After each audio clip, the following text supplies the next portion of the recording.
ವೆಂಗಿ ಚಾಲುಕ್ಯರಿದ್ದಾರೆ ಒಡಿಸ್ಸಾ ಮತ್ತು ಆಂಧ್ರಗಳಲ್ಲಿ. ಹಂಗಾಗಿ ಉತ್ತರ ಭಾರತದ ಮೇಲೆ ತನ್ನ ವಿಜಯದ ನಂತರ ವೆಂಗಿ ಮೇಲೆ ದಾಳಿ ಮಾಡ್ತಾನೆ. ಈ ವೆಂಗಿ ಅರಸ 4ನೇ ವಿಷ್ಣುವರ್ಧನ ಯುದ್ಧ ಮಾಡಲು ಮುಂದಾಗದೇ ಇದ್ದದ್ರಿಂದಾಗಿ ಅವನ ಜೊತೆ ಒಂದು ಶಾಂತಿ ಒಪ್ಪಂದ ಆಗುತ್ತೆ. ಈ ಒಂದು ಶಾಂತಿ ಒಪ್ಪಂದದ ಪರಿಣಾಮವಾಗಿನೇ ಶೀಲಭಟ್ಟಾರಿಕೆಯನ್ನ ಧ್ರುವನಿಗೆ ಕೊಟ್ಟು ಮದುವೆ ಮಾಡ್ಕೊಳ್ತಾನೆ 4ನೇ ವಿಷ್ಣುವರ್ಧನ. ಹೀಗೆ ವೆಂಗಿ ಚಾಲುಕ್ಯರಿಗೂ ಮತ್ತೆ ಈ ಒಂದು ರಾಷ್ಟ್ರಕೂಟರ ಧ್ರುವನ ಮಧ್ಯೆ ಒಂದು ಅದ್ಭುತವಾದಂಥ ವೈವಾಹಿಕ ಸಂಬಂಧಗಳು ಸೃಷ್ಟಿಯಾಯಿತು. ಯಾಕೆ ಇಲ್ಲಿ 4ನೇ ವಿಷ್ಣುವರ್ಧನ ಹೋರಾಟವನ್ನೇ ಮಾಡೋದಕ್ಕೆ ಯಾಕೆ ಇಚ್ಛೆ ಮಾಡಲಿಲ್ಲ ಅಂತಂದ್ರೆ, ಇವನ ಅಜ್ಜಂದ್ರು ಇದ್ರಲ್ಲ ಇಲ್ಲಿ ಬಾದಾಮಿ ಚಾಲುಕ್ಯರಲ್ಲ, ಅವರೇ ಆಲ್ರೆಡಿ ರಾಷ್ಟ್ರಕೂಟರಿಗೆ ಸೋತಾಗ್ಬಿಟ್ಟಿದೆ.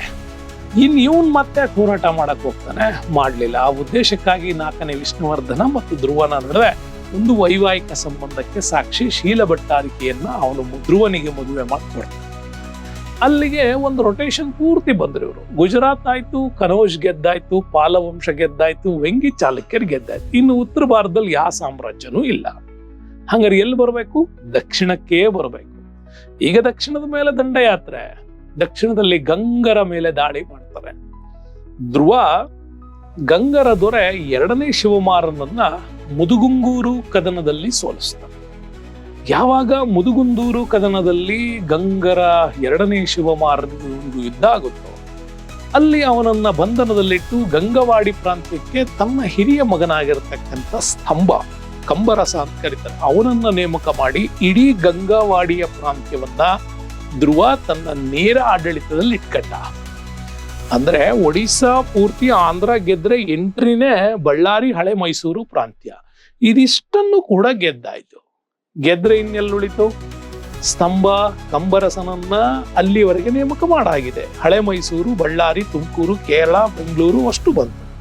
ಇನ್ನು ಸ್ವಲ್ಪ ಸೌತ್ ಹೋದ್ರೆ ಸಿಗೋದೆ ಪಲ್ಲವರು. ಪಲ್ಲವರಲ್ಲಿ ಕಂಚಿಯ ಪಲ್ಲವರ ಮೇಲೆ ದಾಳಿ ಮಾಡ್ತಾನೆ. ಈ ಪಲ್ಲವರಲ್ಲಿ 2ನೇ ನಂದಿವರ್ಮ ಇದ್ದ.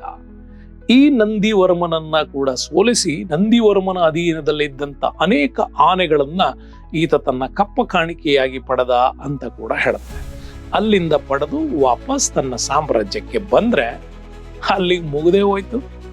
ಗುಜರಾತ್, ಉತ್ತರ ಪ್ರದೇಶ, ಬಿಹಾರ, ಬಂಗಾಳದ ಪಾಲರು, ಹಾಗೆ ಕಂಚಿಯ ಒಂದು ಯಾವುದೋ ಆಂಧ್ರ ಪ್ರದೇಶದ ಭಾಗದಲ್ಲಿ ಪೂರ್ತಿ ವೆಂಗಿ ಚಾಲುಕ್ಯರು.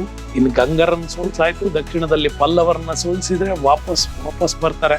ಹಂಗಾಗಿ ಧ್ರುವನಿಗೆ ಧಾರಾವರ್ಷ, ಶ್ರೀವಲ್ಲಭ, ನರೇಂದ್ರ ದೇವ, ಕಲಿವಲ್ಲಭ ಅನ್ನುವ ಬಿರುದುಗಳು ಕೂಡ ಬರುತ್ತೆ.